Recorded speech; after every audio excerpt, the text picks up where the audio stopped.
Сәлем балалар, бүгін бізде сабақта әліппе, бірінші сынып, 21-ші сабақ. Тақырыбымыз Н дыбысы мен әріпі.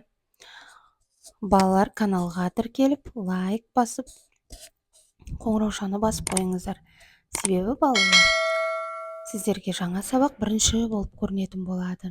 Сонымен балалар, Н дыбысы мен әріпі. Н, яғни көк түспен берілген, ол дауыссыз дыбыс екендігін білдіреді, иә? Н-ның жазылу түрі берілген астыңғы жағында. Н әрпін қарындаштардан жасап көрсет деген. 3 қарындаштан осылайша балалар Н әрпін жасай аласыздар. Балалар суретте не көрсетілген?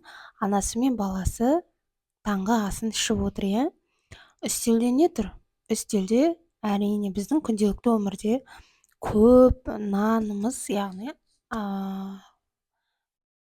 нанымыз тұр, иә? Ас атасы нанымыз тұр. Енді балалар астыңғы жағында суретте нанның кесілген суреті тұр. 3 нүктеде нан, яғни нан буынға бөлінбейді. Н дауыссыз дыбыс, А дауысты қызыл нүктемен берілген. Н дауыссыз дыбыс, және де 3 нүктеде Н деп жазылып тұр. Яғни Н бұл дауыссыз. Балалар енді суретке назар аударайықшы. Анасы мен баласы таңғы ас ішіп отыр.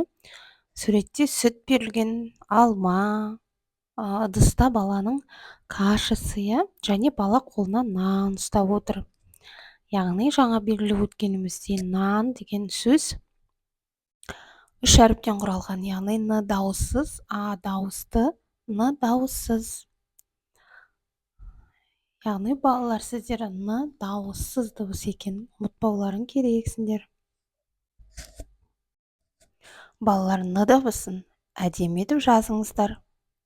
Енді оқиық. Нан, ана, нар, анар, ну, науа, алан, нан, ал, аруна, анар, ал. Яғни балалар, бұл жерде Н дыбысы сөздің басында, ортасында және аяғында кездесіп тұр,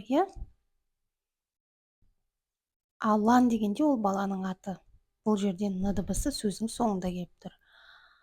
Аруна дегенде Н дыбысы ортасында келіп тұр, Ал нан дегенде Н дыбысы екі жанынан келіп тұр, Ал ортасында дауысты дыбыс. Яғни, ал енді балалар, суретте не көрсетілген? Бірінші суретте құлын, екіншісінде айна, үшінші суретте моншақ. Құлын, 2 буын. Сөздің соңында келіп тұр, Н дыбысы. Айна. Айна, 2 буын. Н дыбысы сөздің ортасында келіп тұр. Моншақ. 2 буын, Н дыбысы сөздің ортасында келіп тұр. Ал енді яшықтың ішіндегі қызыл көк нүктелерге қай сөз келіп тұр? Айна сөзі, балалар, мен сіздерге жазып қойдым.